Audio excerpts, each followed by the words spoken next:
She goes her own way, like I don't give a damn girl. And my God, she owns it. So many heartbreaks, goes back to 2014, and I think that she knows it. And if you've seen her, I know that you would believe it, 'cause I know that you'd want her to. Yeah, I do. Everyone's taking their shot, but missing out on the cut. I think she knows that. She drives them crazy when she's looking like that. The way she's moving makes them want it so bad. Gets the attention that we wish that we had. Yeah, it's almost cruel, 'cause I want her to. Oh yeah, I'm running in circles just to make her react. Welcome, survivors. This is Eerie Knight of the Suda Posse, here to bring you the latest news coverage of Alpha 21. In the third developer stream, they unveiled some of the new POIs and 2 new POI types. There are many new POIs added for this alpha, with only a select few seen on stream. To give you all a sense of scale, there are 14 additional Tier 5 POIs. Some are completely new, while others are existing Tier 4 POIs that have been upgraded to Tier 5.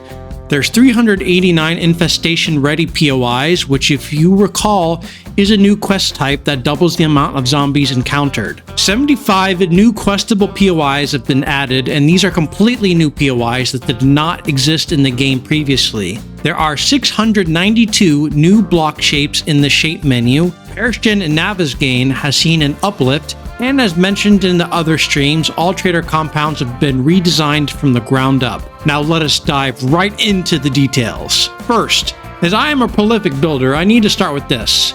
The new block shapes. Isn't that glorious? 2,058 shapes now. Amazing.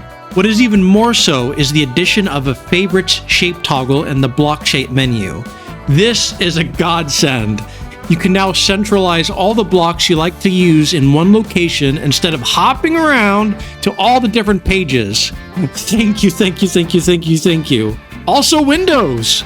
Windows used to be entities with lots of vertices. Now they are block shapes, buildable from the shape menu, and more performant to boot. Secondly, Tier 5 POIs. There are actually 2 new prison POIs in Alpha 21, the first of which we got a sneak peek in the first dev stream. Here we can see this one looks quite a bit different, very sleek and modern, leveraging many of the new block shapes, props, and art assets created for Alpha 21. This prison resides within a 100 by 100 block lot and spawns in rural districts. It definitely looks quite detailed from the outside, and one of the major design philosophies for POIs is the environmental storytelling enabled by all the new props added. This is a central theme you'll see in all the POIs they've revealed to us. In this example, we can see a military presence has occupied this prison and a survivor encampment on top of the building. What was their fate? You'll need to delve into the zombie-occupied corridors to find out. Welcome to Vanity Tower, a new apartment complex and one of the 14 additional Tier 5 POIs for Alpha 21. This place looks quite elegant, and while we cannot see the inside, we are told that the rooms inside are unique and are not just copy and pasted, which should make for some interesting exploration. And apparently there's a disco party up at the top. Definitely want to take Taco Bear up there in the near future.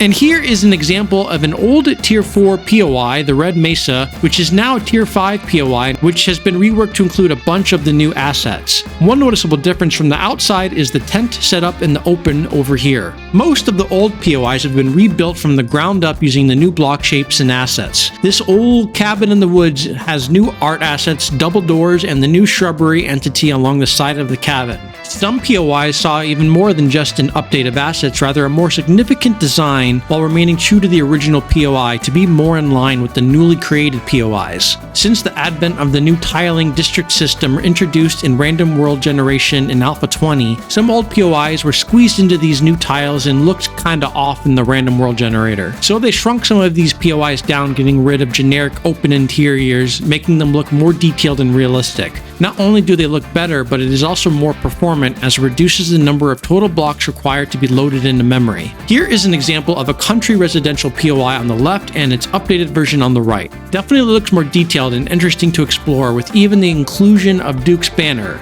The emergence of world building and storytelling will be introduced into the game moving forward. These two POIs were taken out of the rotation, and old-timers will recognize these two legacy POIs. They have since been combined into a single commercial strip POI and are each individually shrunken a bit. The awnings out front here are not shapes, rather new art assets. And another nice difference is the old 1 meter sign shapes versus the newer, sleeker ones. Here are a couple more examples of POIs that have received an update. This ranger station now has new shapes and art assets and looks less blocky than it used to, especially the central tower. It used to be a tier 2, now it's a tier 3 POI. Here we have a 41 by 41 tier 4 downtown strip containing a few unique buildings: Jack Auto, Fire Department, which is actually new to Alpha 21, and a yoga place.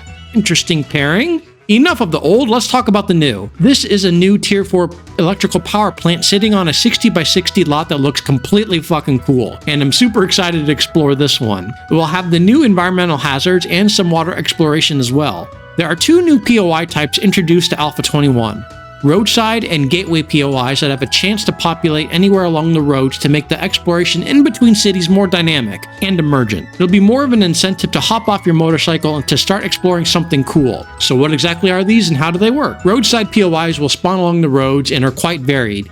Here's a truck stop tier 3 POI that makes use of the new block shapes and art assets, giving it a much more unique look than if designed in previous alphas. Over here we've got a tier 2 roadside restaurant, and this one is super cool, a roadside checkpoint. You'll see this around city entrances that were used for blocking road, quarantining the sick from the population. Now, the second POI type are gateways, and these again can spawn along on the roads to make roads less empty. This particular example can potentially spawn with a bridge that is connected and not broken. Camps' billboards can randomly spawn around these. Even additional POIs can spawn around these, giving a lot more interesting exploration locations.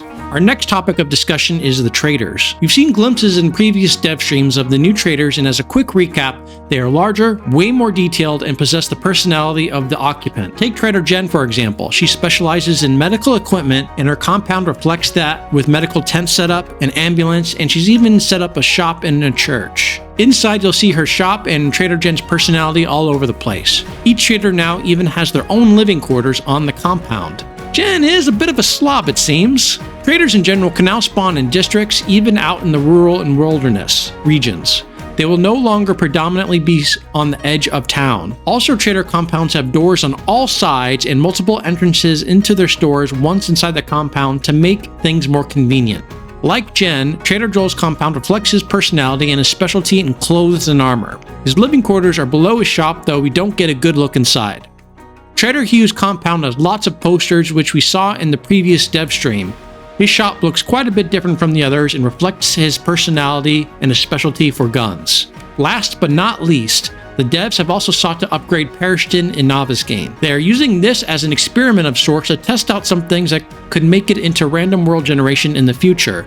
Like this here, a really cool looking tunnel that burrows into the mountainside that looks partially collapsed. Definitely want more of these in the world. And that's that, folks. If there's a dev stream next weekend, it'll be the programmers' time to hop on and showcase their work. Thanks for watching, everyone. I hope you enjoyed the recap. Please leave a comment about what you are most excited about and smash the like button and subscribe while you are at it. See you all in the next dev stream. This is Eerie Knight signing off. Till next time.